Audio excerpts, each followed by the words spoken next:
Thank you for coming to the YouTube channel Mr. Professor or 교수 아재 in Korean.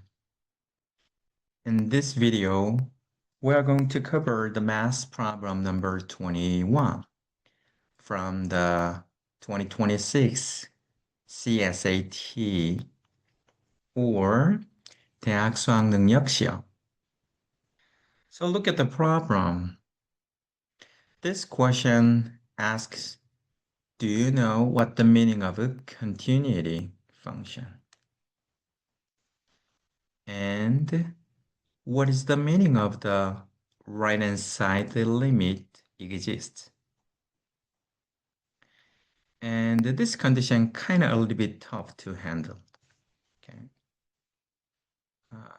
But we're going to solve this problem. Actually, we're going to serve general version of this one. There may be many ways to generalize this one, but we are going to handle this one. 6 is still a cubic polynomial with a positive leading coefficient here. So it's a cubic, okay? And we define the function gx as follows. So it's just negative x. It's just a negative fx for x is less than t. And for x is greater than or equal to t, just fx in here. And this function satisfies three conditions. One of them is continuous on the set of real numbers. This means that it is also continuous when x is equal to t, which means left-hand limit, right-hand limit, they are equal. So as x approaches t from the left, gx is equal to x approaches t from the right, gx, they are equal because gx is continuous. Okay, when x is also equal to t. And this is equal to just ft, and this is equal to negative ft in here. So negative ft is equal to ft. What does this mean? This means that ft is equal to 0. Okay. And look at the second condition. For every real value, number c, okay, this right-hand limit exists. So when c is equal to even a or b, still the right-hand limit exists. What does this mean? This means that gx must have a factor x minus a and x minus b, which means that fx must have a factor x minus a, x minus b. So fx is equal to, it has a positive leading coefficient, say alpha. So alpha is a positive 1 in here. And x minus a and x minus b, say the other factor just x minus beta in here. Okay, and well, from the first condition, we know that ft is equal to 0. So fx looks like this. So t must be a or b or beta. So please keep this in your mind. So from the third condition, well, we need to handle this one. So this is kind of a little bit tricky to handle.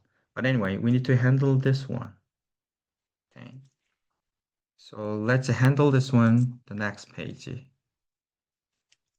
So gx over x minus a, x minus b. Okay. So depending on x, okay, we have a different, actually, we have two values, okay. For x is less than t, we have a negative, because we know that how the function fx look like. So this is minus alpha, and x minus and x might be canceled, so we have x minus beta in here. And for x is greater than or equal to t, we have just alpha x minus beta. So let's investigate this part. So if we draw it in here, let's say this is beta, then y is equal to negative alpha x minus beta looks like this. and y is equal to alpha times x minus beta look like this. Okay. And we are interested in actually two negative values actually when x is an integer. Okay. So we know that t is equal to a or b or beta. But if t is equal to beta, then what happens? If t is equal to beta, so here, then x is less than beta, then we should take this one. And x is bigger than equal to beta or greater than equal to beta, then we should take this one.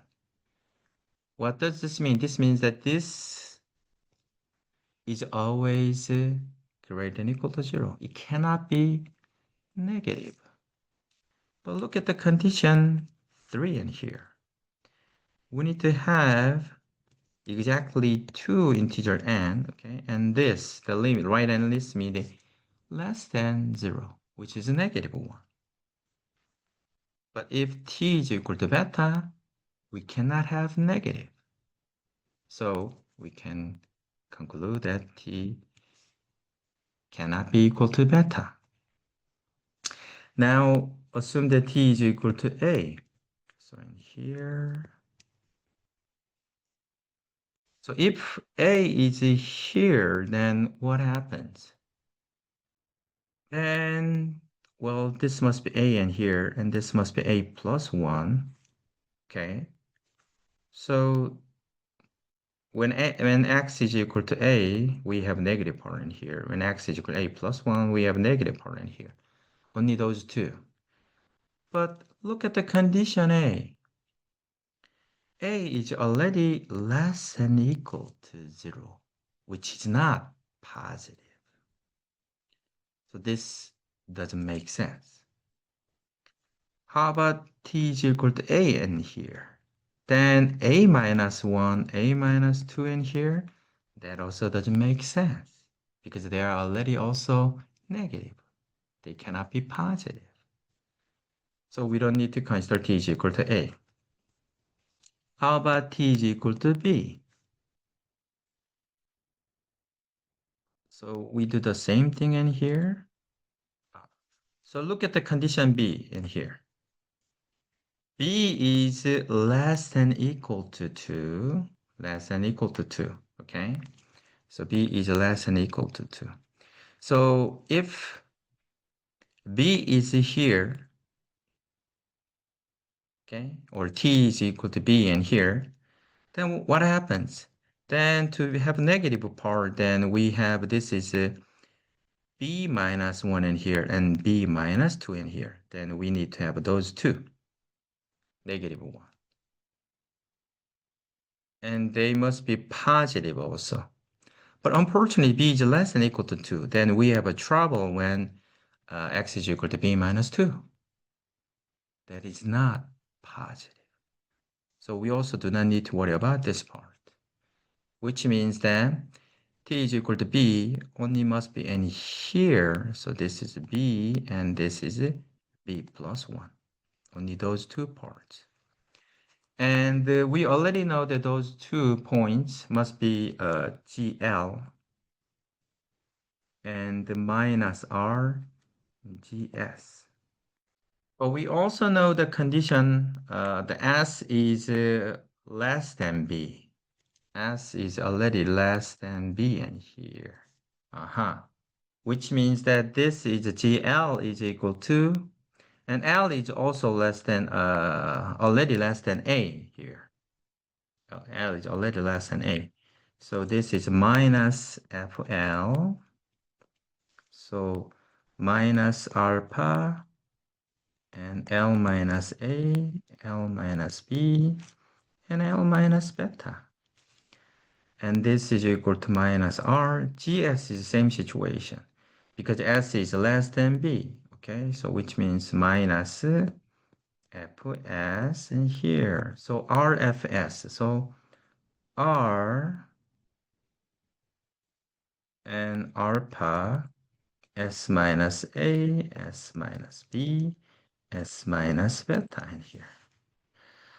We don't know which one is B maybe this is B and this is B plus 1, or this is B plus 1 and this is B. So we need to check, okay? And each case, maybe you can determine, because there are only two variables in here, because LAB are already given. So we can determine, and also R, S, and these are also given in here. So only alpha and beta are given. So we have two equations. So we can determine alpha and beta. And then we can determine G5L. Because L is already here. So look at here. L is already less than A. Haha. Which means that we want to know that this is just minus F5L. That's it. If we handle a particular cases, like math problem number 21 from 2026 CSAT.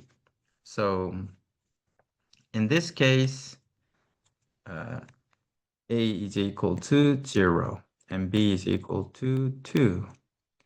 And L is equal to -1 and R is equal to 7/2 and S is equal to 1 case. So G -1 is equal to -F -1. Yes. So negative and alpha and -1, -1 minus 2, -1 minus beta in here. So this case, 3 alpha times beta plus 1 in here, and -7/2 G 1 in here, -7/2 G1 is equal to -F1. So this is -F1 in here. So 7/2, 1 times 1 minus 2 times 1 minus beta in here. So this is equal to 7/2 beta plus, beta minus 1 in here, okay? And then, because B is equal to 2 case, we may have a situation, this is a 2, or this is a 3, or this is 3, or this is a 2, like that, okay? But from here, look at here, so maybe 2, 3, then beta cannot be bigger than equal to 4, okay? So beta must be less than 4.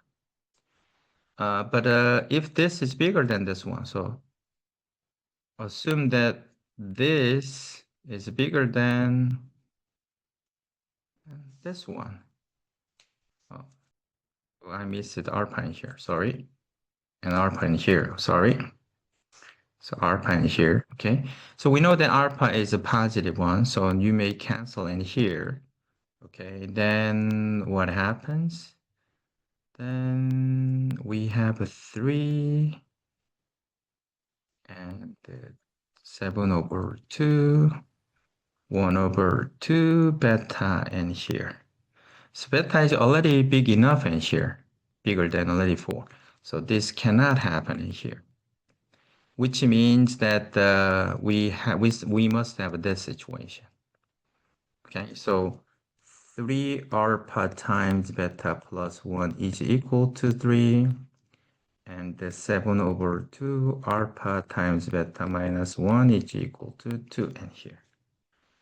So from here, you can determine the number. Alpha is equal to 3/14, and beta is equal to 11/3.